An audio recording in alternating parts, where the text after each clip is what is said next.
respected parents and my dear children. So today we will read lesson 4. Okay, that is sorting materials into groups. So in our surroundings we have seen different types of materials, yes or no? So we will see what type of materials we see around us, or what type of objects we see around us.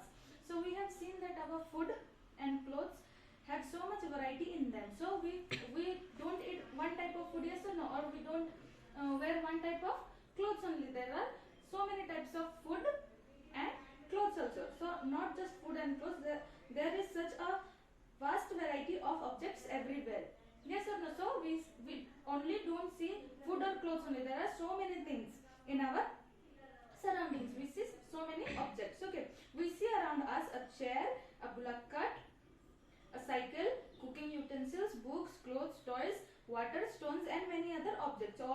All these objects have different shapes, colors, and uses. So what all the things we see around us?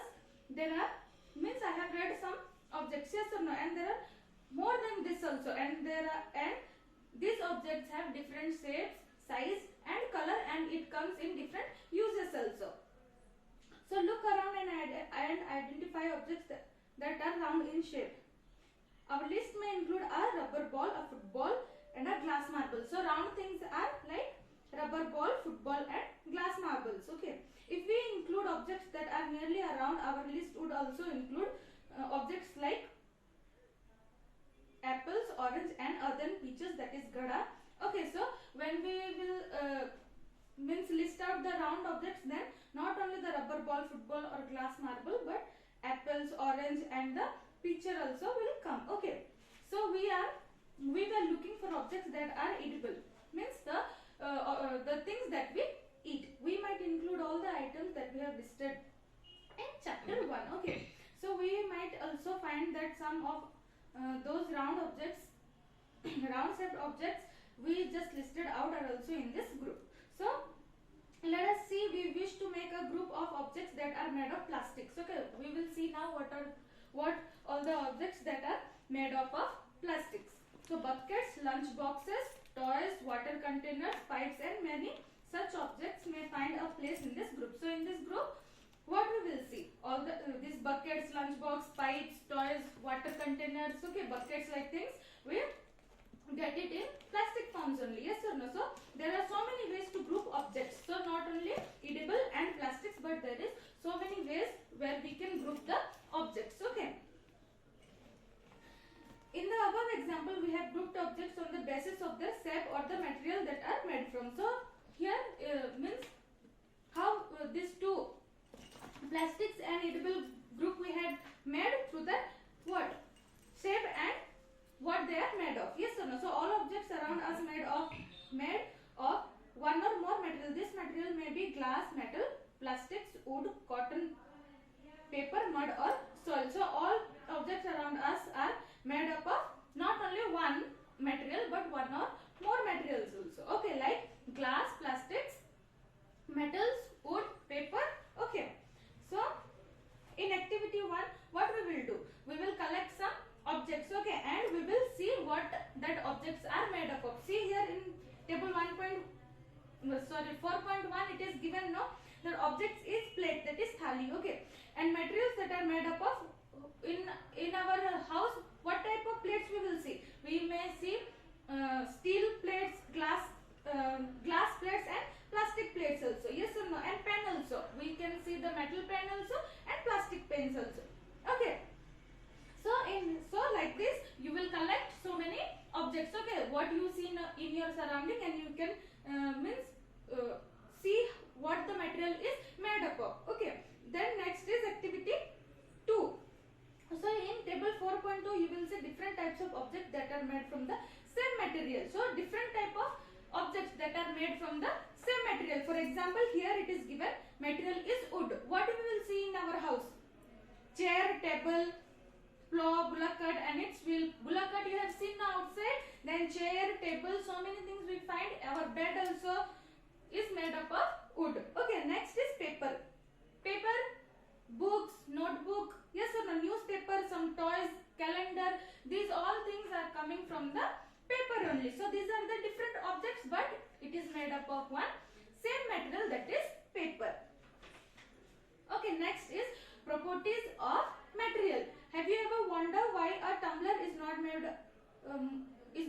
made with a piece of cloth. Tumbler is nothing but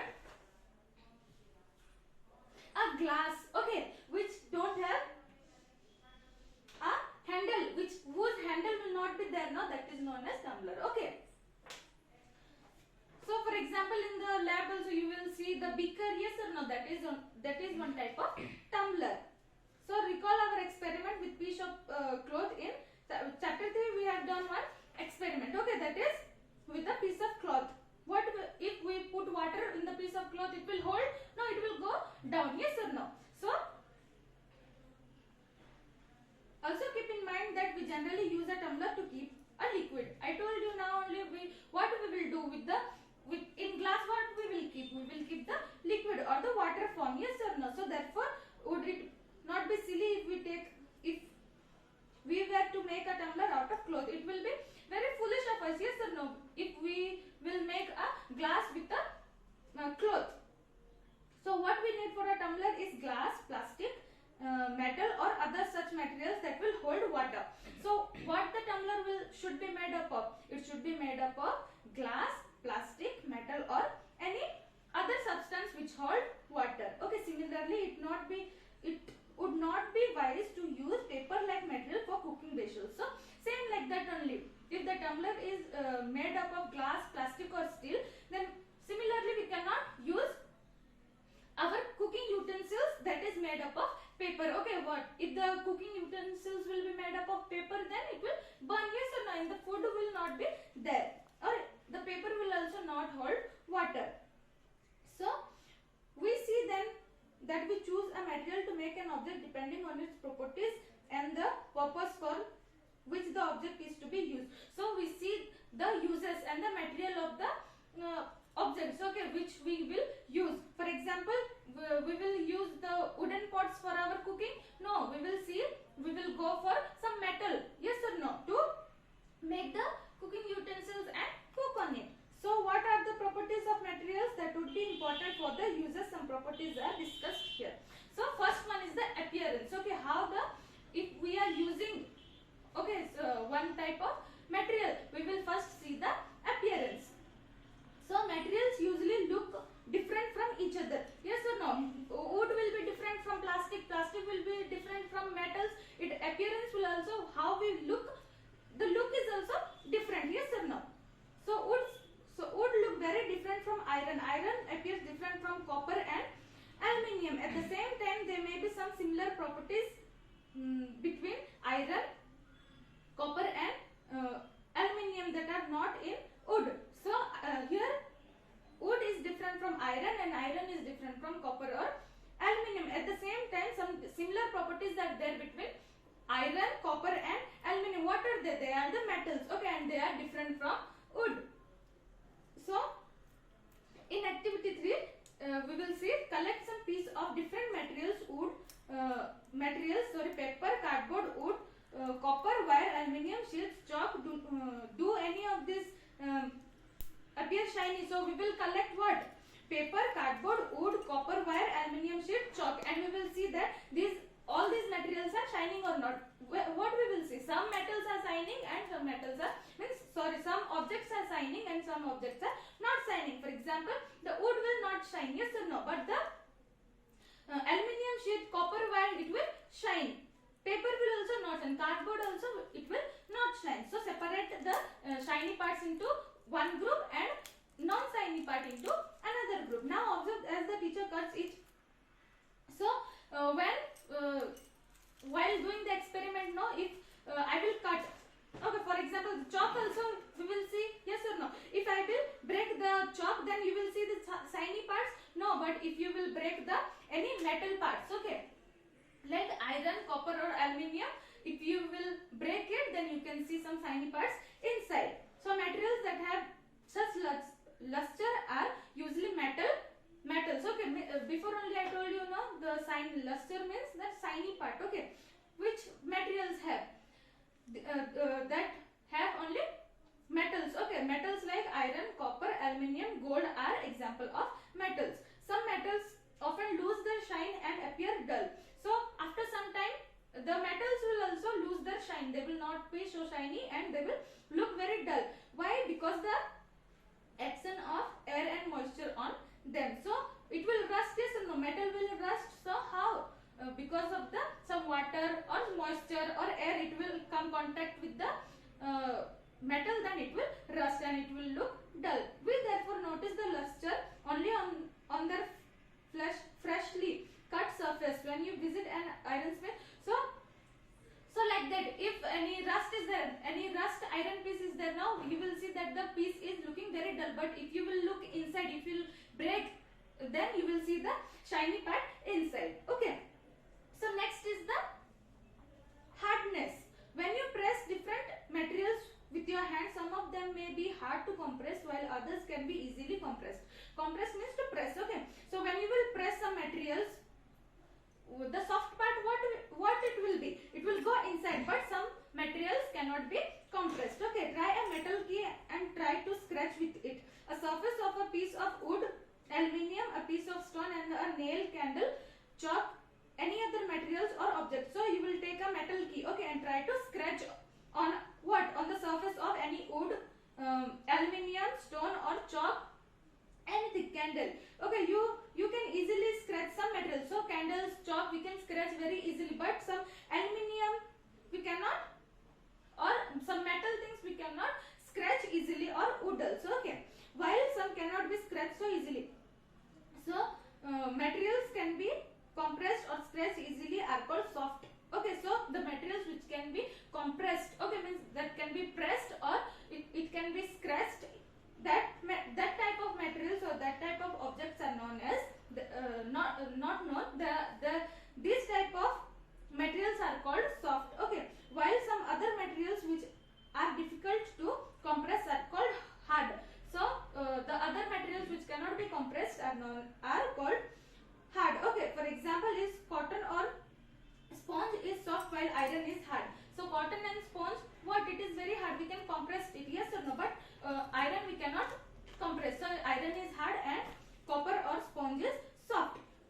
So in appearance, materials can have different properties like luster, hardness, rough or smooth. So if we will see some materials, then we can see that they have different type of properties. Okay, like some materials will be shiny and some will be not be so shiny, and some will be soft and some will be hard. Okay, same like that, some will be rough and some will be very soft.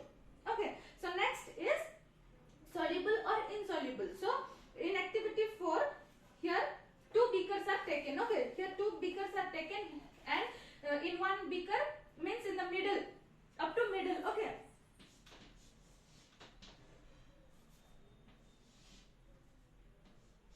up to this much water is taken. Okay, same amount of water is taken, and in one beaker sugar is added. Sugar is added in one beaker salt is added. So when we will stir, now at that time some particles will mix. Okay, that particles which has mixed with the water are known as soluble, and you can see some particles after stirring also, some particles you can see it can be visible, okay, in the water. So those particles are known as insoluble particles. Okay, so like that only we can differentiate between soluble and insoluble particles. Okay, again I am telling, soluble means anything that will not only salt or sugar, but anything that will mix with the water is soluble. Okay, and the materials that cannot be dissolved or that will not mix with the water, then that is known as insoluble. Okay, so next is objects may float or sink in water. So next property is the object. Some objects we can see that will float on water, and some will drown in the water, yes or no? They will sink. Okay, so here in the figure 4.6 you can see some objects float in water and while others sink in it. So you can see the light things, means the leaf like things. Okay, they will do, they will float on the water, but here you can see some coins, stones or key, they will sink in the water. Okay, same like that only, if you will add something now, here dried leaves fallen on the surface of a pond or a stone you may throw on this pond. So for example, if you will go to some pond, okay, and you can see some leaves will be floating on the water or on the pond, in the pond, okay, but if you will throw some stone, they will sink inside. Why it is? Because the objects may sometimes float, okay, because due to the light weight, okay, and the objects that have more weight, they will go and sink inside. So next is the transparency. You might have played the game of hide and seek. So we all love to play hide and seek game, yes or no? So think of some places where you would like to hide so that you are not seen by others. Why do you choose such places? So while playing hide and seek, now what we will do? We will hide in some place where our friends, they will not find us. Why do we choose like that place? We will see now. Okay. So will you go and hide behind a glass window? No. Why? Because our friend can see us easily through the glass window. So those substances or materials through which things can be seen are called transparent. So transparent means the substance or the things which we can see from here to there. Okay. For example, is glass. So if you will take one glass, you can see, yes or no. What is behind the glass, you can see easily. So through which we can see, okay, that is known as transparent. So glass, water, air and some plastics are example of transparent materials. So what are the examples? Are glass, water. Through glass also we can see, through water also, through air also. Air is present here but you can see me, yes or no. And some plastics also. These are the examples of transparent materials. So shopkeepers, when you go to the shopkeeper, to any shop, the shopkeeper, what it will keep? It will keep the biscuits or sweets or anything in the transparent container only, yes or no, so that when any customer will go and see that sweets or biscuits, they can buy easily, yes or no, they can see through it very easily. That's why the shopkeeper will prefer only the transparent container. So on the other hand, there are some materials through which we are not able to see. For example, this book. You can see from this book, no, na? So this type of means through which on the other hand, there are some materials through which we are not able to see. These materials are called opaque. So the materials through which we cannot see is known as the opaque. Okay, through which we can see is known as transparent, but through which we cannot see is known as opaque. So you cannot tell what is kept in a closed wooden box. So in one closed wooden box, we cannot see what is kept inside, and a cardboard also, cartoon or a metal container. Wood, cardboards and metals are example of opaque materials. Okay. So now we will take some. So we will see the activity 6. Okay, take a sheet of paper and look through it with a light bulb. Okay, we will take one paper and we will put torch here and we will see. Okay, make a note on your observation. Put 2 to 3 drops of oil and spread it on the sheet of paper. So we will take 2 or 3 drops of water and we will spread oil and we will spread around the sheet of paper. Okay, look again towards the lighted bulb through that portion of the paper on which the oil has been spread. So now we will see. Again we will take the torch and we will see. Okay, so do you find the bulb is more clearly visible than before? So before when you put the torch here, you can see clearly, or now you are looking very clearly. Okay, see now. So what do you find? We will see that the visibility is little dim. Okay, so now you can see is everything on the other side of it visible? Perhaps not. We cannot see the things visible now. Okay, the materials through which objects can be seen but not clearly are known as translucent. So we can see the materials, okay, on the other side, but we cannot see clearly. Okay, that is known as translucent. So remember the oily patches on papers when we have tested food items for presence of fats, that was translucent too. Okay. So can you think of some more examples of translucent material? So now in the activity 6 we have seen, now by putting oil on the sheet of paper, we cannot see the other side of things very clearly, yes or no? So like that only, when we test for the presence objects are also translucent. So other example are while we have done many things, yes or no? For example, when we will put torch in our hand and we will see, we can see the light from this side, yes or no? So same like that only, if we will see the, we cannot see the light very properly, yes or no? That is also known as translucent. So what all the things we have studied today? We have studied about all the objects that is present around us, properties of materials. What are the properties of materials? Appearance, how we see, okay, and how they look like. Then hardness, they are soft or hard. Soluble or means they will dissolve in the water or not. Objects may float, means some objects they will float on water and some will sink. Okay, transparency means we can see through them or not. Okay, like transparent, opaque and translucent. So this much for today. Hari Om.